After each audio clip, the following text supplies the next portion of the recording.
اعوذ باللہ من الشیطان الرجیم بسم اللہ الرحمن الرحیم۔ ہڈن نالج کے معزز ناظرین السلام علیکم۔ ناظرین، ہر سال پاکستان میں نیا جوہر کابل سامنے آتا ہے اور اپنی صلاحیتوں اور قابلیت کا لوہا دنیا والوں سے منواتا ہے۔ یہ اس امر کی دلیل ہے کہ پاکستانی ذہانت، محنت اور اہلیت میں کسی سے پیچھے نہیں۔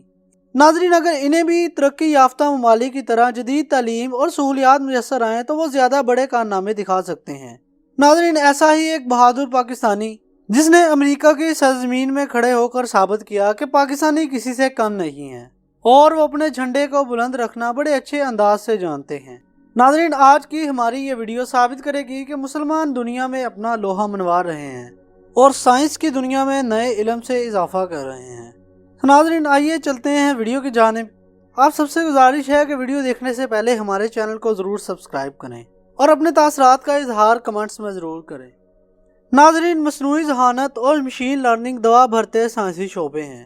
یہ انسانی زندگیوں میں انقلاب لانے کی صلاحیت رکھتے ہیں۔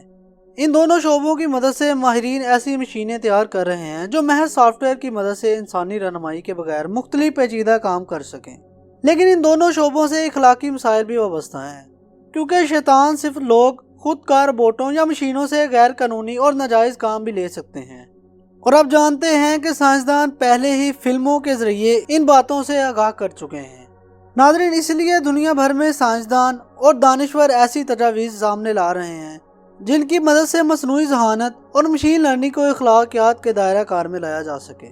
کچھ عرصے قبل امریکی سوشل میڈیا کمپنی فیس بک نے ہانگ کانگ یونیورسٹی کے تعاون سے ایک بین الاقوامی مقابلہ ethics in a I research initiative for the Asia Pacific منعقد کرایا۔ اس کا مقصد یہی تھا کہ مصنوعی ذہانت کو اخلاقیات کا جامع پہنانے کی خاطر نئی تجاویز لی جا سکیں۔ مقابلہ جیتنے والوں کو نقد انعام ملنا تھا۔ براعظم ایشیا کے 12 ممالک سے 50 سے زائد محققین نے اپنے مقالہ جات مقابلے میں بھجوائے۔ سائنسدانوں اور دانشوروں کی کمیٹی نے مقالات کا جائزہ لیا اور ناظرین 9 مقالات مقابلے جیتنے میں کامیاب رہے۔ خوشی کی بات یہ ہے کہ ان مقالات میں ایک مقالہ پاکستانی ماہرین کی تخلیق تھا۔ ناظرین، اس مقالے کا نام culturally informed pro social regulation and the persuasion frame work from Pakistan and the Muslim world, اور یہ ڈاکٹر جنید قادر اور ڈاکٹر آمنہ رکیم نے مشترکہ طور پر تیار کیا۔ ڈاکٹر جنید لاہور کی IIT یونیورسٹی میں شعبہ الیکٹریکل انجینئر کے سربراہ ہیں، اسلامی علوم سے بھی گہری دلچسپی رکھتے ہیں، اور ڈاکٹر آمنہ فلسفہ اور اخلاقیات میں PhD اور IBA کراچی سے وابستہ ہیں۔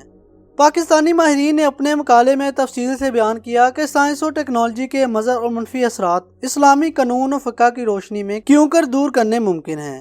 خاص طور پر مصنوعی ذہانت کے احیاء سے جنم لینے والے اخلاقی مسائل کے حل جامع انداز میں سامنے لائے گئے۔